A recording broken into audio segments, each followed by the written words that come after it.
Dalam waktu yang cukup lama secara sains, secara pengetahuan itu orang melihat ras di dunia ini ada dibagi dari ras Mongoloid, Kaukasoid, Negroid. Tapi dari kajian genetika yang terbaru, ras ini tidak ada. Hanya saja kalau kemudian kita berbicara mengenai tribalism, pemahaman masing-masing orang terhadap kesukuan, kelompok, memang otak manusia ini sangat tribalistik. Kenapa? Karena perkembangan evolusionernya. Sejak 350.000 tahun yang lalu sampai 10.000 sampai 12.000 tahun yang lalu, manusia itu hidup dalam kelompok-kelompok kecil pemburu pengumpul ya. Ikatan kelompok itu diperlukan untuk kelompok itu survive, bersaing dengan kelompok-kelompok lain. Sehingga otak manusia yang memodalitasi kesetiaan terhadap kelompok itu penting. Sementara yang tidak setia terhadap kelompok ya hilang di tengah jalan. Sehingga kita ketahui bahwa memang tribalistik itu tertanam di otak manusia. Apakah ini masalah? Sekarang jadi masalah. Dulu itu jadi kekuatan untuk memperkuat ikatan kelompok sehingga kelompoknya lebih bisa survive. Dulu pertama kali orang kulit putih itu melihat orang kulit hitam Afrika itu, mereka menganggap ini bukan orang gitu.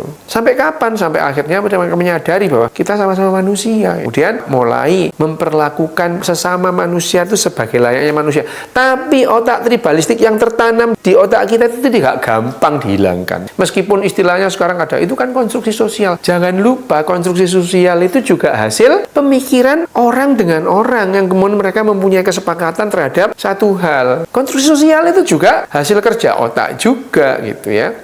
Orang Jawa kalau ketemu orang Jawa itu tentu mendahulukan orang Jawa ketimbang yang bukan Jawa. Orang Padang ketemu orang Padang ya tentu mereka merasa lebih dekat. Meskipun mereka juga nggak tahu sebenarnya Padangnya ini juga nggak Padang, dia itu ketukar di rumah sakit sebetulnya. Tapi kan itu tidak penting gitu ya. Yang penting adalah anggapan kita bahwa orang yang sama dengan kita itu adalah perlu dibela mati-matian. Sehingga memang toleransi itu bukan ciri manusia. Kita bisa menghilangkan rasisme itu dengan melatih rasional kita.